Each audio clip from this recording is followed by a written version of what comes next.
ఎమ్మెల్యేలు అరికపూడి గాంధీ కౌశిక్ రెడ్డి మధ్య సవాళ్లు ప్రతి సవాళ్లు ఉద్రిక్తతకు దారితీశాయి. పాడి కౌశిక్ రెడ్డి ఇంటికి అనుచరులతో భారీ ర్యాలీగా అరికపూడి గాంధీ వెళ్లారు. దీంతో భారీగా పోలీసులు మోహరిస్తున్నారు. అరికపూడిని పోలీసులు అడ్డుకున్నారు. దీంతో వాగ్వాదానికి కాంగ్రెస్ శ్రేణులు దిగారు. కౌశిక్ రెడ్డిని వ్యతిరేకంగా నినాదాలు చేశారు.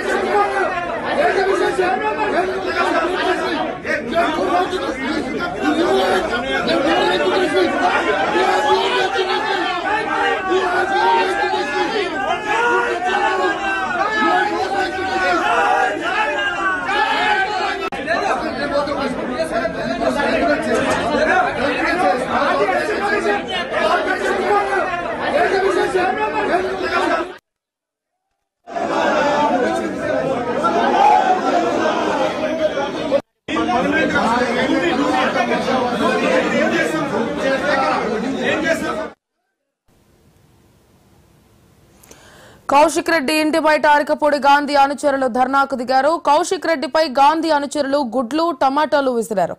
కౌశిక్ రెడ్డి గాంధీ ఇంట్లో ధర్నాకు దిగారు. అలాగే అనంతరం కౌశిక్ రెడ్డి దమ్ముంటే బయటకు రావాలి, నేను ఇక్కడే ఉంటానని గాంధీ భీష్మించుకుని కూర్చోవడంతో పోలీసులు గాంధీతో పాటు 4 కార్పొరేటర్లను బలవంతంగా అరెస్ట్ చేశారు. మరోవైపు తనను హత్య చేసేందుకు కుట్ర జరుగుతోందని కౌశిక్ రెడ్డి ఆరోపించారు. అరికపూడి గాంధీ బీఆర్ఎస్ లో ఉంటే గులాబీ కండువా కప్పుకోవడానికి అభ్యంతరం ఏంటని ఎమ్మెల్యే కౌశిక్ రెడ్డి ప్రశ్నించారు. ఇటు కౌశిక్ రెడ్డి ఇంటిపై దాడి కేసును పోలీసులు సీరియస్ గా తీసుకున్నారు. అరికపూడి గాంధీతో పాటు 4 కార్పొరేటర్లపై కేసు నమోదు చేశారు.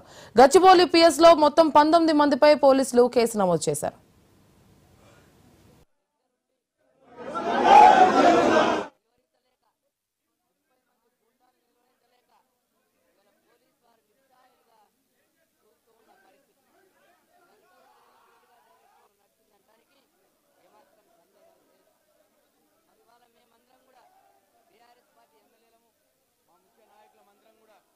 సైబరాబాద్ సిపి ఆఫీసుకు వచ్చి కంప్లైంట్ ఇవ్వడం జరిగింది.